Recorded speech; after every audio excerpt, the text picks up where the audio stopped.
성부와 성자와 성령의 이름으로 아멘. 하늘을 우러러. 사랑하올 하느님 아버지 뜻 안에서 스승이신 예수님과 도움이신 성령님과 사랑하올 성모님과 성유세 아버지와 성미카엘 대천사와 하늘의 모든 거룩한 천사들과 성인들의 전구를 청하며 기도드립니다. 사랑하올 아버지, 오늘도 이 나라에서 아버지께서 사랑하시는 자녀들이 겪은 모든 고통과 그리고 희생들, 또 의인으로서 각자의 위치에서 아버지 뜻 안에서 아버지의 그 사랑하는 마음과 정신을 함께 수행하면서 오늘 하루도 고생했던 그 모든 의인들의 마음과 정신, 그리고 아버지께서 사랑하시는 온 인류의 모든 자녀들의 그 영혼을 불러 모아서 저희 사명, 그리고 저희 십자가 사도직, 저희 제자들의 인성이 그 모든 영혼을 끌어안아 예수님과 어머니 하나 되신 성심을 통해서 아버지의 뜻에 봉헌드립니다. 아버지, 그것이 무엇이 됐건, 그것이 희생이건 고통이건 사랑이건 갈망이건 그리고 좌절이건 어느 것 하나도 아버지의 그 나라에 아버지의 성심에 하나도 남김없이 다 봉헌드리오니 부디 너그러이 받아주시어 그들이 겪는 그 모든 것이 아버지 뜻 안에서 손실됨 없는 천상의 나라에 다 봉헌될 수 있는 그런 아름다운 가치들로 모두 받아주시옵소서. 또한 오늘도 중국에서 그 유입된 그 괴질로 인해서 희생당하고 돌아가신 분들의 영혼을 예수님과 어머니 하나 되신 성심을 통해 아버지 뜻에 봉헌드립니다. 아버지, 그들의 영혼은 마치 예수님께서 탄생하실 때 이유 없이 그 함께 죽었던 그 이집트의 갓난 아기들과 같이 천상의 나라로 이미 봉헌되셨을 것입니다.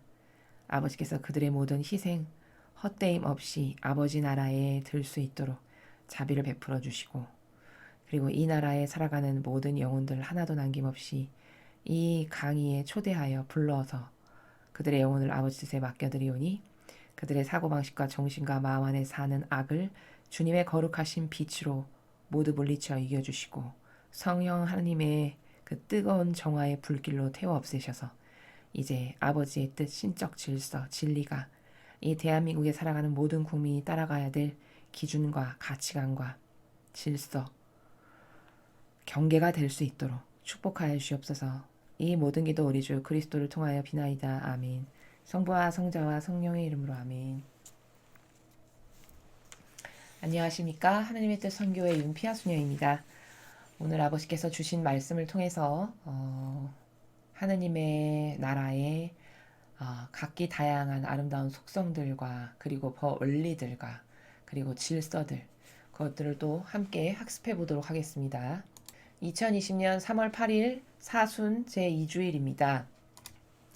제1독서 창세기 12장 1절에서 4절까지의 말씀입니다. 그 무렵 주님께서 아브람에게 말씀하셨다.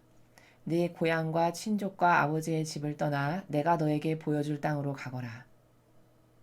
나는 너를 큰 민족이 되게 하고 너에게 복을 내리며 너의 이름을 떨치게 하겠다. 그리하여 너는 복이 될 것이다. 너에게 축복한 이들에게는 내가 복을 내리고 너를 저주하는 자에게는 내가 저주를 내리겠다. 세상의 모든 종족들이 너를 통하여 복을 받을 것이다. 아브람은 주님께서 이르신 대로 길을 떠났다. 주님의 말씀입니다. 하나님 감사합니다.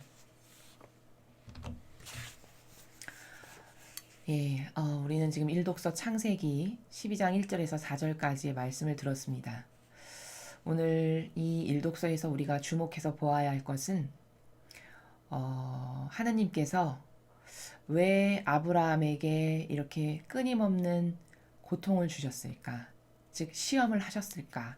라는 관점으로 이 1독서를 보아야 합니다. 즉 다시 설명을 하면 무슨 말이냐? 지금 아브라함이 여기뿐만 아니라 한평생을 살면서 하느님께서 끊임없이 정착할 만하면 여기를 떠나서 또 다른 데로 떠나라고 하고, 또 그곳에서 조금 정착하고 살만하면 또 떠나라고 하고, 이런 주문을 아브라함에게 계속 하시는 것을 우리가 창세기의 전체적인 내용을 통해서 발견할 수 있습니다. 그리고 그것도 모자라서 하느님 아버지께서는 아브라함에게 늙음하게 얻은 아이를 못 낳는 여인이었는데 특별한 아버지의 그 축복과 은총으로 사라가 드디어 아이를 낳게 됐죠. 그래서 이사학을 거의 100살이 다 돼서 얻게 된 이사하기를 하나님 아버지께서는 또 어느 날 너는 네가 가장 소중하게 여기는 그 아들 그 이삭이를 나에게 산 제물로 바쳐라. 이런 말씀까지 아브라함에게 하십니다. 자, 그럼 우리는 하느님의 이런 사랑을 어떻게 받아들이고 어떻게 그분의 사랑을 깨닫고 이해해야 하는가? 먼저 이렇습니다.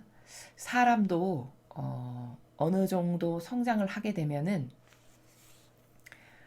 부모를 떠나서 가정을 꾸리고 혹은 부모를 떠나서 직장을 갖고 부모를 떠나서 자립해서 자기가 자기 스스로 생계를 유지하는 꾸리는 이런 어떤 못자리를 떠나는 것을 하죠. 그 벼에 그 못자리에 못을 심었는데 그게 어느 정도 커졌을 때 그것을 옮겨서 새 자리에다 심지 않으면 이 벼가 잘 자랄 수 있을까요? 아니면 잘 자랄 수 없을까요? 네, 잘 자랄 수가 없습니다. 그럼 어느 정도 자라면 이 못자리에 심겨진 벼를 다른 곳으로 옮겨 심지 않으면 안 됩니다. 이게 더 커지고 더 튼튼한 알곡이 맺게 하기 위해서는요. 자, 그럼 이 벼라고 하는 것을 사람의 영혼이라고 생각했을 때 이 벼가 원래 심겨서 자라던 그 못자리에서 뽑아서 다른 데로 옮길 때 고통이 있을까요? 없을까요? 당연히 고통이 있는 거죠. 새 자리에 심겨서 그 땅에 적응해야 되고 안정적인 환경이 될 때까지 며칠이 좀 지나야 하는 그런 고통의 시간이 이 생명체인 벼에게도 있다라는 겁니다. 그러나 그 고통을 감수하고서라도 더 커지고 더 많은 알곡을 맺기 위해서는 옮겨 심지 않으면 안 되는 것이 이 성숙을 위해서 필요하다라는 거죠. 반드시. 사람도 마찬가지라는 거죠. 어느 정도 부모의 보살핌과 보호 아래가 아니면은 살 수 없는 그런 유년기를 지나면 자신이 자립해서 부모의 곁을 떠나서 스스로 돈을 벌고 스스로 생계를 유지하고 어려움을 헤쳐나가고 이런 것을 하지 않으면 그렇게 하지 않고 한평생 부모 밑에서 계속 산다. 그럼 어떻게 될까요? 그 영혼은 불구자가 되겠죠. 끊임없이 부모에게서 떨어져 부모가 주시는 부모님이 주시는 그것을 받아먹고 사는 품 안에 있는 캥거루와도 같이 영혼은 불구자가 되는 겁니다. 성숙해지거나 고통을 통해서 뭔가 새로운 것을 깨닫고 발견하거나 혹은 부모님이 얼마나 소중한 존재인지를 사실적으로 깨달아서 부모에게 효도하고 싶은 마음이 들거나 이런 것들은 평생을 부모 밑에서 부모가 주시는 사랑과 부모님에 의해서 먹고 사는 이런 것을 끊임없이 제공받는다 한평생. 그럼 그 영혼은 성숙해질 수 있는 기회가 아예 없게 되는 겁니다. 이래서 고통이라는 것은 영혼에게 엄청난 희망인 거고 보약인 것인데 대부분의 영혼들이 고통을 싫어하죠. 그것은 사고방식에 많은 오해가 있고 계산기에 착오가 있기 때문인 겁니다. 자, 하느님의 사랑을 볼까요? 하느님은 아브라함에게 끊임없이 이사를 가게 하세요. 좀 어느 곳에서 안정적으로 정착할 만하면 또 떠나라고 하시고 정착할 만하면 또 떠나라고 하시고 그럼 도대체 그거는 왜 그러셨을까? 아버지의 의중이 과거에는 지금 시대에도 이사를 가려면 굉장히 번잡스럽고 챙겨야 될 게 많고 많은 희생이 있어야 되잖아요. 그럼 저 고대 시대를 한번 생각해 보십시오. 아브라함이 살아가셨던 시대. 우물을 직접 파야 되고 땅을 손수 다 척박한 환경에 땅을 일궈서 씨를 뿌려서 또 열매 맺을 때까지 기다려야 되고 손수 농사지어서 알곡을 거두지 않으면 먹을 것이 없는 척박 자체인 환경이죠. 그런 환경에서 우물 파고 이제 조금 먹을 만하고 뭔가 씨를 하나 거둘만 하면 또 하느님이 떠나라고 하시는 거예요. 그럼 왜 그럴까? 아버지께서 아브라함을 미워하셔서? 그게 아니죠. 하느님 아버지께서 주시는 사랑은 항상 영혼이 더 성장되고 더 성숙해지고 더 좋아지고 더 고결해지고 더 예수님과 성모님을 닮을 수 있는 그런 완성적인 사랑을 주신다는 점에서 인간과 완전히 다릅니다. 자, 인간은 거꾸로 어떤 사랑을 주죠? 이 시대의 부모님들이 참으로 이상한 착각과 망상에 쌓여서 자식을 기르시는데 그게 뭐냐? 자식에게 고통을 주기를 거부하신다는 거예요. 자식에게 고통을 주기를 거부하는 부모님이 계시다면 이 강의를 명심해서 들으셔야 됩니다. 제가 단정해서 말하지만 자식에게 고통을 주기를 거부하는 부모님은 자식을 망하게 하는 겁니다. 제가 앞서서 아주 잠깐 짤막한 예를 들었지만 나이 40이 되고 50이 돼서도 스스로 자립하지 못하고 부모 밑에서 끊임없이 부모가 벌어다주는 그것에 의탁하고 기대서 사는 사람들이 지금 이 시대보다 더 많았던 적이 없었다는 겁니다. 그래서 심지어 무슨 캥거루족 이런 단어도 생길 만큼이죠. 그게 다 뭐냐? 부모님들께서 자식에게 고통을 주지 않는 거를 자식을 사랑한다라고 착각하시는 거예요. 근데 옛날 어르신들 속담에 이런 말도 있으시죠. 옛날 저희 할머니 할아버지들께서는 무슨 말씀을 자주 하셨냐면 어머마 사랑하는 자녀에게 사랑하는 자식일수록 더 호되고 더 매를 많이 들어야 된단다. 이런 말씀을 참 많이 하셨어요. 지금 생각해보니 그게 이 하느님 아버지의 진리에서 나온 터득하시면서 고통을 몸소 사시면서 터득하신 하느님 아버지의 진리의 한 가닥의 빛을 아시는 거죠. 깨달으신 거죠. 몸소. 고통으로 삶을 사시면서 그게 얼마나 좋은 건지를. 그래서 그런 말씀을 꾸준히 하셨다는 것이 제가 기억이 납니다. 이게 뭐냐? 아브라함에게 끊임없이 이사 가게끔 하면 고통을 주시는 거죠. 그 고통을 통해서 아브라함은 어떻게 될까요? 점점 더 성숙해지고 점점 더 탁월한 정신세계를 그 성숙도를 통해서 탁월한 정신세계를 갖게 됩니다. 그러면서 어떻게 될까요? 순종이 무엇인지도 깨닫게 되고 발견하게 되고 또 강한 근성이 생기죠. 자꾸 척박한 것을 개척하지 않으면 살아갈 수 없게 되니까 강한 근성이 생길 수밖에 없습니다.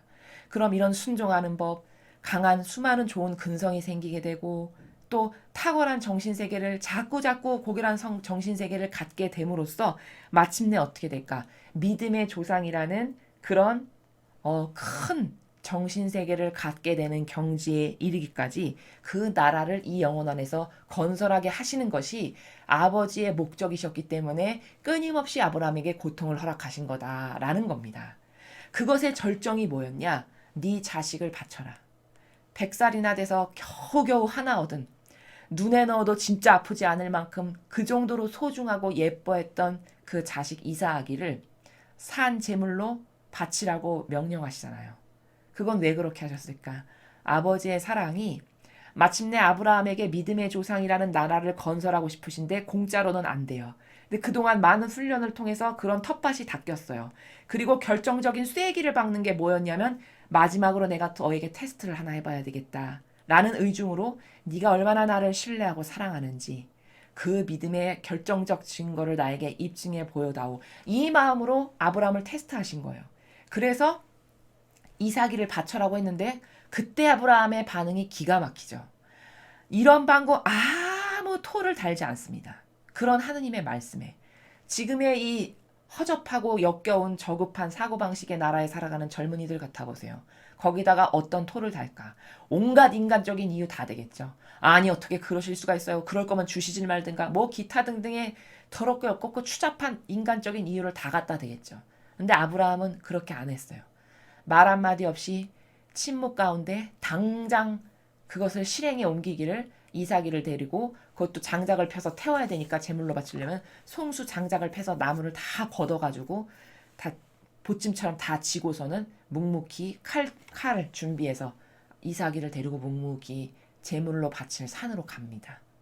그러니까 오죽하면 이삭이가 아버지 제사 지나러 간다면서 왜 제물로 쓸 양은 없어요? 이렇게 물어보잖아요. 그러니까 그때 그 대답을 했을 때 아브라함의 마음이 어땠을까?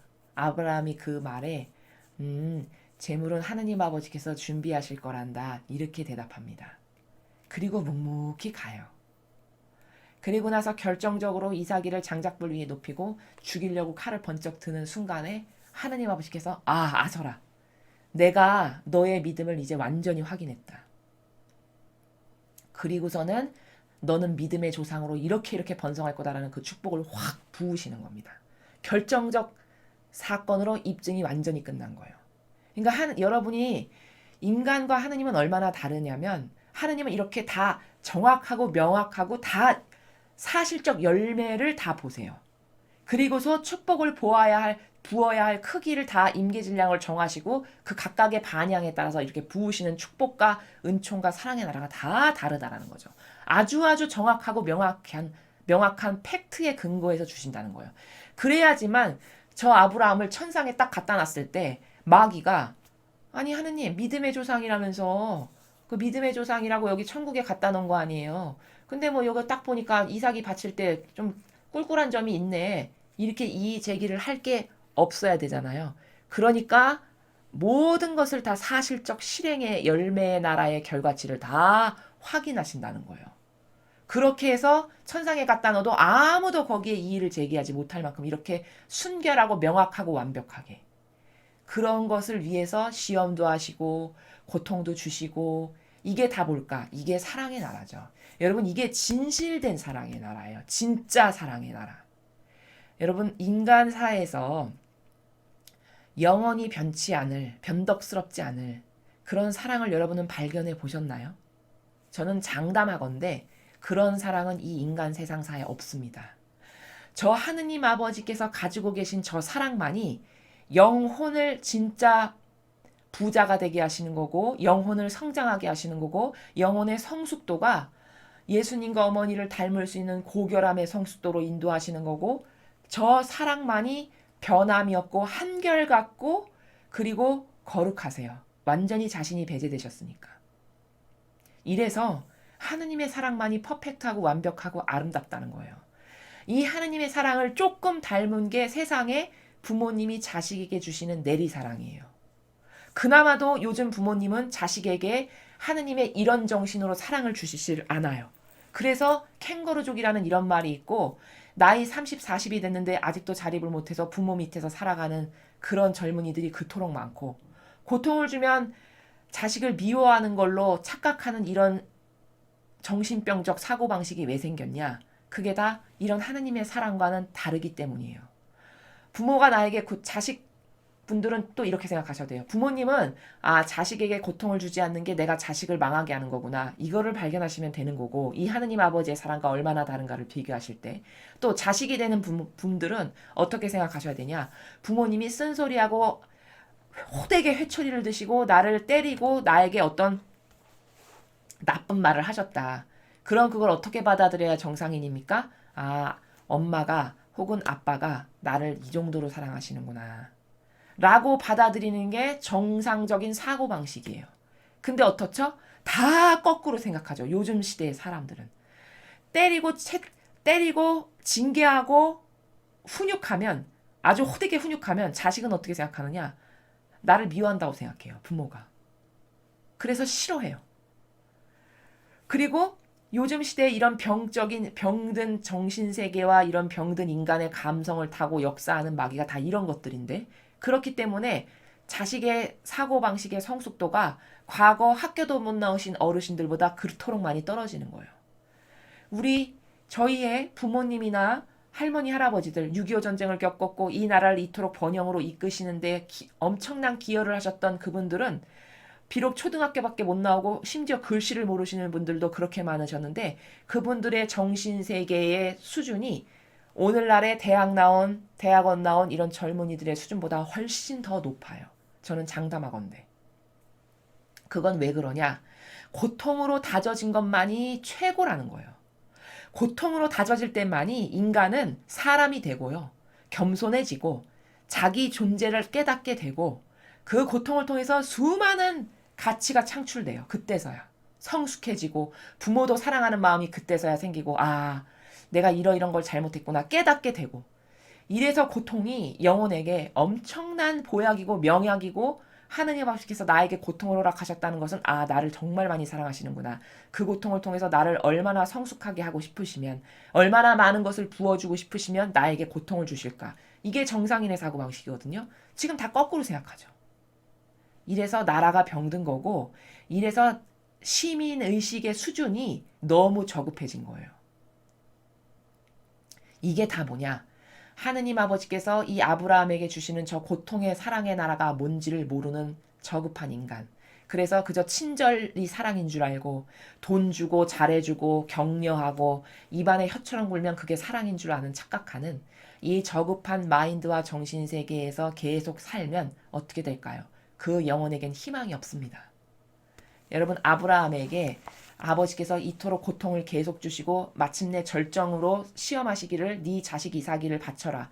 이거를 통과했기 때문에 아브라함이 믿음의 조상이 된 것이고 믿음의 조상으로서 그 아버지께서 부어주신 축복이 합당한 거며 그걸 통해서 강한 근성과 훌륭한 정신이 모두 다 생긴 것이지 아버지께서 이런 고통을 허락하시지 않았다고 생각해 보십시오. 그런 근성과 그런 높은 수준의 마인드와 자식을 아버지께 단숨에 바치고자 하는 아버지에 대한 이런 사랑의 마음 등등등등등등 이런 것은 다 어떻게 양육이 되는 거냐? 고통을 통해서만 양육이 가능하다는 겁니다. 그래서 이 시대는 부모가 자식을 사실은 망치고 죽이고 있다는 것. 잘못된 사랑을 줘서 병든 자기 감성에 자기가 좋은 걸 자식에게 줘요. 그럼 자식의 영혼은 완전히 망합니다. 성장이 거기서 멈춰버려요. 성숙도 끝난 거고 거기서 부모에게 고마워하거나 부모에게 효도해야 되겠다는 마음은 더더욱 찾아볼 수 없을 거고 그것을 누가 주냐? 다름 아닌 남이 주는 게 아니라 자기의 부모가 자기가 그토록 사랑하는 자녀에게 그렇게 병든 사랑을 준다는 것. 그래서 이 시대에 정신 수준의 차원이 이렇게 아브라함이나 이건 고대 사람이잖아요. 이런 아브라함과 같은 절대성의 믿음을 갖고 있거나 하느님께 부모님에게 절대적으로 순종한다거나 이런 젊은이들을 찾아보기가 힘든 게 다 왜 그러냐. 부모님이 자식에게 이런 하느님 아버지에게서부터 기원된 이런 사랑의 나라를 주지 않고 병든 자기 감성과 자기 의지와 자기 기호의 사랑을 자식에게 줘서 그 자식은 또 자기 자식에게 또 그런 병든 사랑을 또 주겠죠. 대대손손 이어받아가지고 그 가문을 망하게 하는 겁니다. 이래서 고통의 효용과 가치를 모르면 그 영혼은 죽었다 깨나도 그 영혼이 성숙해질 가능성은 없다라는 것. 이게 오늘 이 일독서의 창세기를 통해서 제가 여러분에게 말씀드리는 겁니다. 여러분 이 시대에 관료라는 거 들어보셨죠? 관료주의가 뭡니까? 관료주의의 특징이 있어요. 이 공무원이나 이 관료주의가 다 공무원 분들, 고위 관직에 있으신 이런 분들이 다 관료주의의 사고방식에서 살아가는 사람들인데 관료의 특징이 뭐냐면 안일해요. 그게 왜냐? 고통이 없이 편안하게 그 관직을 계속 유지하면서 타성에 배는 거예요. 뭔가 사람이 도전적이고 진취적이고 했다가 잘 안 돼서 고통이 따르기도 하고 이런 직종이 아니죠. 관료라는 것은. 그냥 편안하고 느긋하고 그냥 항상 똑같고 그래서 그 타성이 배는 이게 관료의 특징인데 관료주의에 그렇게 되면서 정신세계가 서서히 나약해집니다. 정신세계가 서서히 나약해지니까 거기에는 뭐만 남을까요? 그 뿌레기에는 뭐 이렇게 막 쟁취를 하거나 도전을 하거나 어떤 것에 막 부닥쳐서 뭐를 획득하지 않으면 내가 살 수가 없는 이런 척박한 환경에 놓여 있지 않다 보니까 그냥 맨날 똑같이 그날이 그날인 이런 환경에서 살다 보니까 관료들이 주로 자기에게 손해가 없는 타협에 그냥 자기도 모르게 그 나약한 정신의 마음이 그 타협에 굉장히 익숙해요. 그래서 수많은 관료들이 타협하고 자기에게 손해되면은 침묵하고 입 안 열고 이런 관료가 지금의 우리나라를 병들게 한 병폐의 근원이라는 겁니다. 그래서 이게 뭘까? 이게 고통이 없는 사람의 한계성이 한 나라를 이렇게 망치게 하는 거예요. 그들이 주류 세력이 되면. 그래서 관료주의라는 것은 뭘까? 타협하고 자기에게 손해가 와. 그럼 피하고 침묵해. 타협하는데 하나도 이상하지가 않아. 평소의 사고방식 자체가 이미 나약과 그 주어진 환경에서 그냥 고즈넉하게 그냥 그날이 그날 사는 것에 익숙하다 보니까 타협하는 것이 부끄럽거나 자신의 양심을 찌르거나 이렇지가 않아요. 그래서 한평생 타협하고 손해되면 침묵하고 이런 사람들이 우리나라의 주류의 지도자라고 하는 그 위치에 다 차지했기 때문에 그래서 우리나라가 지금 이렇게까지 어려운 수준에 임박하게 된 거다. 아닌 것을 아니오라고 말하는 관료가 여러분 발견하기 쉬우셨습니까? 저는 관료 중에 아주 도전적이고 용맹하고 내가 이 자리를 잘리는 한이 있어도 아닌 것은 아니다라고 말해야 된다. 이런 정신을 갖고 있는 분들을 거의 보지 못했어요. 그게 관료의 그 맹점이 다 뭐냐? 다 보신주의자, 타협주의자, 손해 안 보고 적당한 선에서 무마시키는 이게 관료들의 특징인데 그 관료들이 높은 그 위치 지도자의 자리를 차지하면서 우리나라가 이렇게 썩게 된 거다. 라는 것을 추가로 이 시대에 한번 반추해서 살펴봤습니다. 자, 그럼 제 2독서를 함께 보시겠습니다. 제2독서 사도 바울의 티모테오 2서 1장 8절에서 10절까지의 말씀입니다. 사랑하는 그대여, 하느님의 힘에 의지하여 복음을 위한 고난에 동참하십시오. 하느님께서는 우리의 행실이 아니라 주님의 목적과 은총에 따라 우리를 구원하시고 거룩히 살게 하시려고 우리를 부르셨습니다. 이 은총은 창조 이전에 그리스도 예수님 안에서 이미 우리에게 주신 것인데 이제 우리 구원자 그리스도 예수님께서 나타나시어 환히 드러났습니다. 그리스도께서는 죽음을 폐지하시고 복음으로 생명과 불멸을 환히 보여주셨습니다. 주님의 말씀입니다. 하나님 감사합니다. 바오로 사도의 이 서간들은 거의가 그 주류를 이루는 그 행간의 나라가 뭐냐면 격려하고 독려하는 행간의 나라입니다. 왜냐면 바오 사도가 활동할 때는 초기 그리스도교라는 공동체를 세워야 하는 그런 사명으로 바오로 사도가 활동을 했기 때문에 그 초기 공동체의 척박한 환경 가운데에서 신자들을 모으고 그리스도교를 세우는데 굉장히 어려웠겠죠. 그러니까 그런 사람들에게는 당근을 줄 수밖에 없습니다. 초기에 모이는 사람들에게는. 그래서 바오로 사도의 오늘 티모테오 2서 서간 말고도 다른 많은 서간들이 있죠.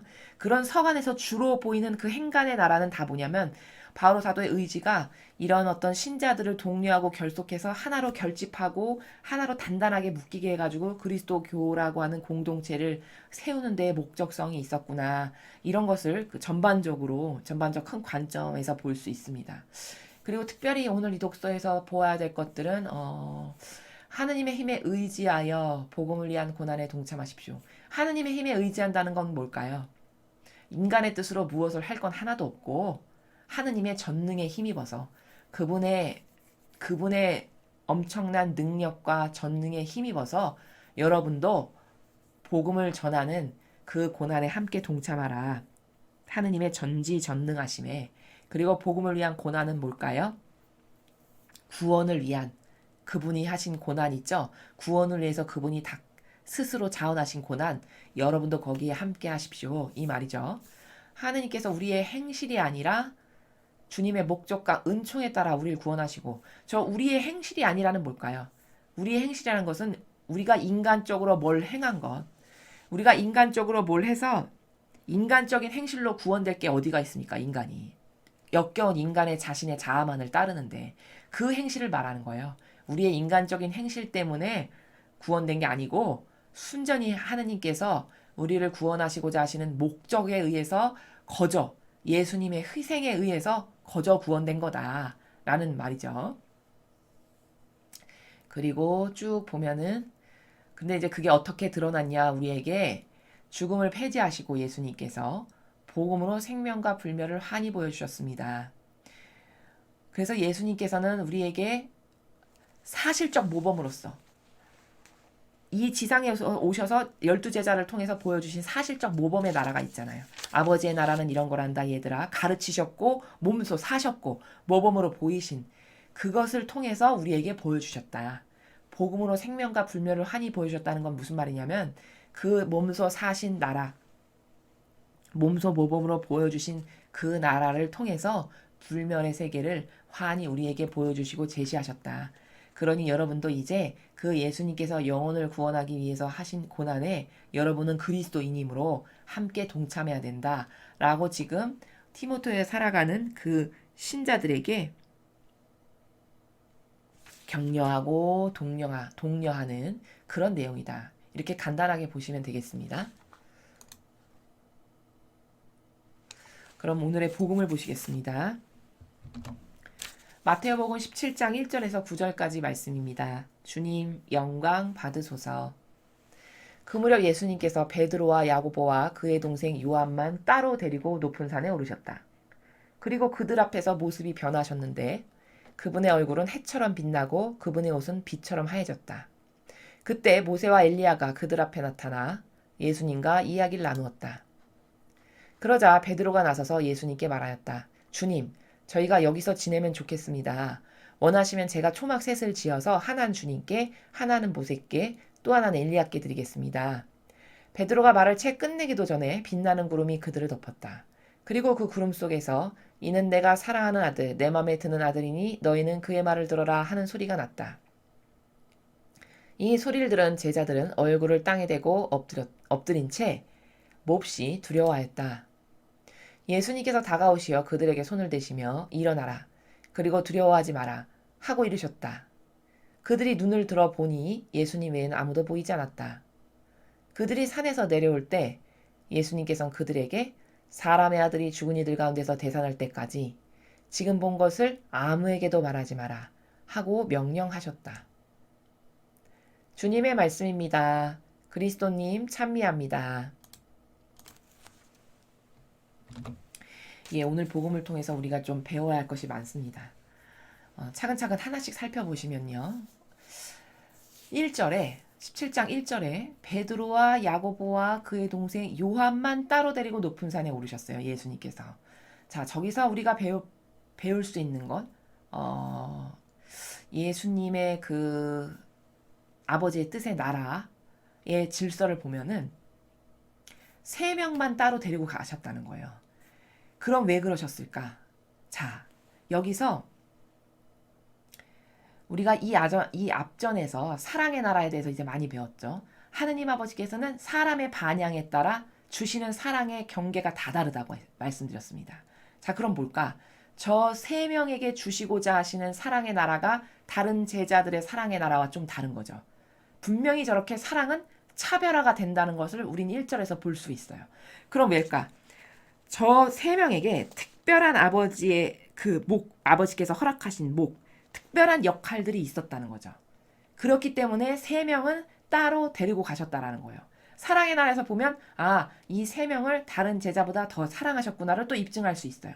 그런데 마귀가 하느님은 사랑이십니다. 모두를 사랑해야 됩니다. 이게 얼마나 마귀적 사고방식인지 여러분 이제 아시겠죠? 예수님은 저렇게 차별화가 다 있으셨다는 걸 우리는 인정할 수밖에 없는 이런 행간의 나라, 이 사실적 나라가 굉장히 많다는 겁니다. 성경에는. 그럼 뭐냐? 반향에 따라서 주시고자 하시는 사랑의 나라들이 다 달랐던 거예요. 저 3명에게는 따로 데려가서 예수님의 변모 사건인데 오늘 이게 그 변모를 보여주시면서 그들에게 행하라고 하신 특별한 아버지의 뜻이 따로 있었다는 거죠. 그리고 또 하나는 뭐냐? 예수님께서 어떤 분이신지를 자신의 실체를 저 3명의 제자에게는 드러내 보이고 싶으신 의중이 있으셨다는 것. 이 2가지를 저 1절에서 우리가 알 수 있습니다. 그리고 보면은 이제 빛처럼 하얘졌고 그때 이제 딱 올라가서 예수님의 변모 사건이 딱 있고 동시에 누가 나타났냐? 모세와 엘리야가 예수님 앞에 나타난 거예요. 그리고 예수님과 함께 이야기를 나누는 걸 이제 제자들이 본 거죠. 자, 그럼 저 모세와 엘리야가 예수님 앞에 나타났다는 저것을 통해서 우리는 뭘 알 수 있냐? 모세와 엘리야는 천국에 가셨구나. 그쵸? 예수님과 함께 나타났다는 것 자체가 증거예요. 그리고 또 뭘까?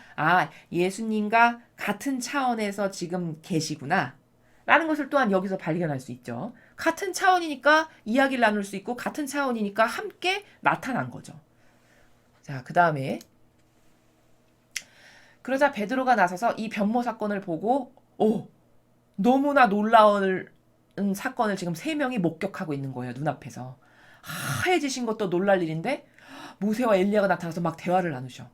그래서 베드로가 이제 여기서 뭐라고 하냐? 그걸 딱 보고서 주님, 저희가 여기서 지내면 좋겠습니다.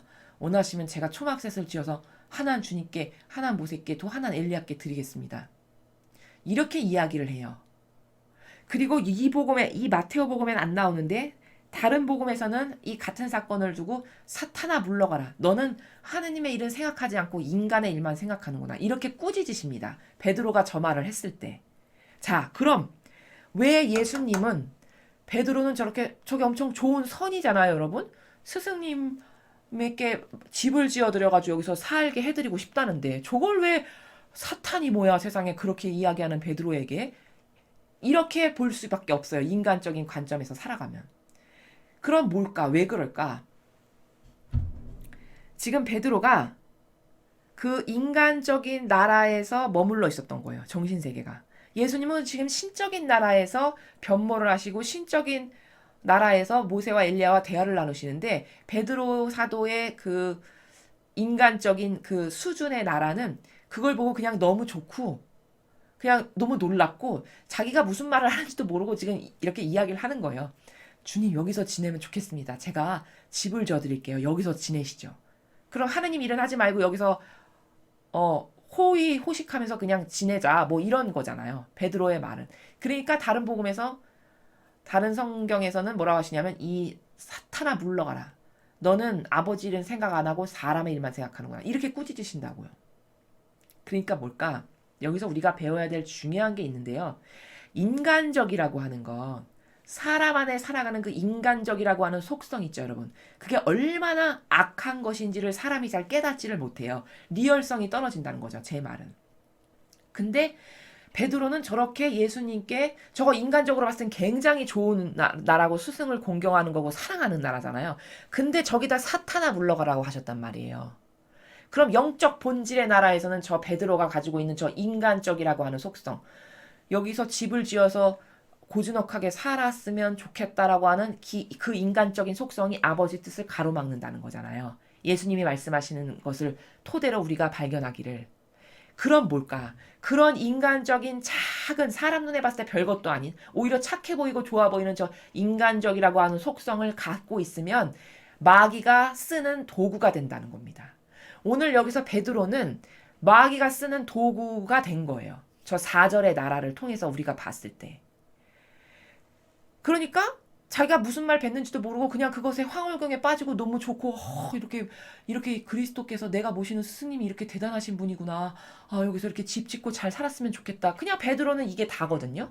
근데 하느님 아버지의 입장과 사명을 수행하시는 예수님의 입장에서 보셨을 때는 저거는 그냥 사명을 가로막는 하나의 인간적인 악한 것, 악의 속성이라고 밖에는 볼 수가 없는 거죠. 그러니까 그런 베드로 영혼 안에 살아가는 마귀에게 응징하시기를 예수님께서 사탄아 물러가라. 그 베드로라고 하는 이 거죽의 그 인간에게 말씀하신 게 아니라 베드로의 사고방식 안에 살아가고 있는 마귀에게 말씀하신 거죠. 사탄아 물러가라. 너는 하느님의 일은 생각하지 않고 인간의 일만 생각하는구나. 이렇게 말씀하십니다. 그러니까 우리가 이 4절에서 반드시 깨닫고 발견해야 될 건 뭐냐면 인간적이라고 하는 그 속성, 그 자아가 항상 충동질하는 어떤 자애심이나 이기심이나 뭐 사욕이나 욕망이나 내 기호나 내 정서, 내 가치 기준 이런 것을 완전히 배제시키고 버리지 않으면 사사건건 마귀의 도구가 되기 딱이라는 거예요. 그래서 베드로가 오늘 마귀의 도구가 된 겁니다. 그래서 지금 본질을 희석시키는 일을 하는 거예요. 베드로 안에 살아가는 악이. 지금 이 변모 사건이 뭔지도 모르고 예수님께서 진짜 살아계신 그리스도의 아드님이시라는 것을 보여주시는 것이고 자신을 이 3명의 제자들에게만 은밀히 본질적으로 어떤 분이신지를 드러내 주시는 이런 중요하고 결정적인 사건에 초치는 일을 하는 거죠. 뭐 집이나 짓고 여기서 살자는 둥. 이런 게 뭘까? 베드로 안에 살아가는 그 인간적, 그 인성을 타고 역사하는 악이 베드로를 오늘 도구로 썼다. 이게 저 4절을 정확하게 본질의 나라에서 이해하는 거다라는 걸 말씀을 드립니다. 그렇게 하니까 아니나 다를까 베드로가 말을 채 끝나기도 전에 구름이 덮어버렸어요. 구름이 가린 거예요. 자, 여러분 거룩한 것은요 다 가리죠. 그쵸? 거룩한 것은 원래 다 가리는 겁니다. 그래서 구약에도 보면은 그 구약의 그 제사를 지내는 그 제사장들이 그 성막을 만들 때 그 계약의 궤가 있는 그 부분은 무슨 막으로 가리고 무슨 막으로 가리고 몇 걸음 떨어져서 제사를 지내고 이렇게 다 거룩한 것은 가리우는 게 맞는 거예요. 그분의 거룩함이 그 인간들의 그 역겨운 자아나 인성의 발로로 인해서 인간적이라고 하는 역겨운 것이 모욕을 드리기가 십상이기 때문에 거룩한 것은 이렇게 다 가리는 것이 원리적으로 맞는 거거든요. 근데 지금 저런 말을 하자마자 구름이 가려서 덮어버렸어요. 예수님과 이 제자들 사이를 구름이 가린 거예요. 그럼 왜 가렸을까요? 그 이유는 저런 인간적인 거나 갖고 있는 이 악이 지배적으로 지배하고 있어서 악의 그 도구로나 쓰이는 이 제자들과 거룩한 것이 섞일 수 없다는 거죠. 그래서 구름이 확 덮어버려서 순간적으로 가려버린 거예요. 그리고서는 그 안에서 말씀하시잖아요. 하느님께서 직접 뭐라 말씀하셨죠? 이는 내가 사랑하는 아들, 내 맘에 드는 아들이니 너희는 그의 말을 들어라. 이 소리가 가려진 구름 속에서 예수님은 보이지도 않고 그 속에서 아버지께서 말씀하신 거예요. 그러니까 듣자마자 너무 두려워서 납작 엎드렸어요, 제자들이. 자, 가렸다라는 것은 그 거룩한 것과 이 거룩하지 않은 더러운 인간적 자아라고 하는 그것을 통해서 마귀가 역사하는 이 인간과 하나 될 수 없기 때문에 가려버리신 거고, 그리고 나서는 내가 사랑하는 아들이니까 너희는 이의 말을 들어라. 이 말은 왜 하셨나? 순종적이고 예수님의 뜻에 순종적이고 말씀을 잘 들었으면 제자들이 저런 말을 굳이 하지 않으셨겠죠. 저 말을 굳이 이 변모 사건에서 하느님 아버지께서 하신 것은 이 인간적인 것을 아직도 버리지 못하고 성숙하지 못한 그런 제자들에게 내 아들이 이렇게 내 마음에 드는 완벽한 나의 모범을 보이고 있으니 내 정신세계를 직접 몸으로 살고 너희에게 전하고 있으니 너희는 그의 모범을 본받아라. 그의 모범을 너희의 것이 되게 하거라. 라고 명령을 주신 거예요. 아버지께서. 자, 그래서 납작 엎드렸어요. 그리고 나서 이제 변모 사건이 다 끝나버렸어요. 가려서 제대로 보지도 못한 거죠. 그리고 나니까 말씀이 싹 사라지고 나니까 예수님께서 제자들에게 싹 다가오시면서 일어나거라. 그리고 두려워하지 마라. 이렇게 말씀하셨어요. 지금까지 본 것만을 통해서도 옛 제자들은 벌벌 떨 만큼 두렵겠죠. 지금까지 단 한 번도 사실적으로 하느님의 아드님이신 그리스도라는 것을 물론 알고는 있었지만 그 막연함이 그 피상적인 것을 해소시켜 주시려고 오늘 예수님께서 특별히 3명을 데리고 먼 산까지 가셔가지고 그곳에서 보여주시려고 하신 건데 당신 자신이 어떤 분이신지 모두에게 드러내시진 않고 특별히 선택한 3명의 제자들에게 보여주시려고 한 건데 그 와중에도 그 베드로의 인간적이라고 하는 것이 초를 친 거예요. 그리고는 그런 말까지 들으니까 하느님 아버지의 음성까지 딱 들으니까 너무 두려운 거죠. 내가 지금 보고 있는 게 뭐야? 진짜 그리스도시구나. 라고 3명은 알았겠죠. 그래서 이제 덜덜덜 떨면서 엎드린 거예요. 그러니까 예수님께서 그런 제자들에게 다가와서 두려워하지 말거라 이렇게 하시는 거죠. 그리고선 딱 눈을 들어보니까 모세도 없고 엘리야도 없고 다 이미 사라지고 다 끝난 상태예요. 다 끝났어요. 아무도 보이지 않은 거죠. 그리고서는 이제 내려오시면서 예수님께서 마지막 저 말씀이 하이라이트인데 사람의 아들이 죽은 이들 가운데서 되살아날 때까지 지금 본 것을 아무에게도 말하지 마라 하고 명령하셨대요. 그럼 도대체 아무에게도 오늘 니네가 이 본 것 있잖니 이거 아무에게도 말하지 말거라. 도대체 저 말을 왜 하셨을까? 이걸 알아야 되겠죠. 자, 그것은 이런 거예요. 오늘 이 예수님의 변모 사건 전체를 3명의 제자에게 특별히 보여주고 싶으셨던 것은 예수님께서 어떤 분이신지 아직도 제자들이 잘 몰라요. 막연하고 피상적이에요. 그냥 안다 해도 마치 우리가 지식으로 예수님 그럼 예수님은 이런 구원자 이렇게 아는 수준으로 안 거예요. 그런 제자들에게 더 확신을 주시고 더 사실적으로 깨닫게 하시기 위해서 확신을 갖게 하시기 위해서 오늘 이런 사건을 보여주신 거거든요. 그리고서는 내려오시면서 이런 말씀을 하셨어요. 자, 그럼 저런 말씀을 아무에게도 말하지 말라는 걸 왜 하셨을까? 그것은 아버지의 뜻이 이루어질 때가 있죠, 여러분. 그쵸? 씨를 뿌려야 될 때가 있고 씨가 자라야 될 때가 있고 추수해서 거둬들일 때가 있단 말이죠. 하느님의 때가 그렇게 다 존재해요. 아무 때나 막 무질서하게 인간처럼 막 하시는 게 아니에요. 아버지는 항상 질서 정연하시고 계획이 있으시고 정확한 때를 당연히 아시겠죠. 그럼 예수님께서 아버지의 뜻이 이루어지는 그 때의 계획을 이 제자들이 뭐 미리 저런 것을 막 발설하거나 어디 가서 말해버리거나 해결하도 뭐 바리새인의 율법학자의 귀에 먼저 들어가거나 그럼 아직 순환도 겪지 않으셨는데 아버지의 때의 계획을 어그러뜨릴 수 있죠. 그러니까 그런 것을 염려하셔서 아버지 뜻이 이루어지는 때의 계획을 망치지 않게 하기 위해서 아무에게도 말하지 말거라 이렇게 당부하신 거예요. 자, 그리고 또 이런 관점으로도 볼 수 있습니다. 어떤 관점이 있냐? 자, 지금 오늘 이 엄청난 사건을 본 세 명은 분명히 아무리 벌벌 무서워서 떨었어도 이분 진짜 그리스도시구나. 이걸 확신할 수밖에 없죠. 눈앞에 봤으니까. 그럼 이 세 명은 이제 그리스도이신 걸 알아요. 그쵸? 그럼 앞으로 더 잘 반향할 거고 그리스도이시라는 걸 사실적으로 깨달았으니까 더 예수님을 극진히 공경할 거고 모실 거고 예수님에 대한 인식체계가 싹 달라지겠죠. 기존에 갖고 있던 인식체계를 싸그리 무너뜨리고 완전히 새로운 인식체계로 진짜 그리스도셨어. 이런 것을 가졌겠죠. 세 명은. 자, 그러면 예를 들어 이 제자들이 입을 함부로 잘못 놀려가지고 저분 진짜 그리스도셔. 내가 산에 갔는데 이렇게 하얗게 변모했고 엘리야가 이렇게 나타나가지고 이런 걸 다 봤다? 진짜 메시아 맞아. 만약에 이런 식으로 어디 쓸데기 없는 말을 남발해서 발설했다. 그럼 어떤 부작용이 생길 수 있나? 여러분, 마귀가 만약에 그 말, 악에게 점령당한 사람이 그 말을 들었어요. 그럼 그것은 악에게 점령당해서 마귀의 자식이니까 그 영혼은 자기가 행한 열매의 대가로 지옥에 가야 돼요. 근데 저 말을 들음으로써 일순간 마치 회개한 것처럼 다가와가지고 예수님께서 그리스도이심을 믿는 사람인 것처럼 다가와가지고 어떤 뭐 예를 들면 뭐 제자가 되게 해달라든가 이런 식으로 해서 그리스도께서 주시는 은총을 받을 수도 있죠. 교묘한 속임수와 술수로. 그럼 뭐냐? 개나 소나 아무나 다 그리스도이심을 알게 해서 그 은총을 받게 하고 싶지는 않으신 거예요. 뭘까?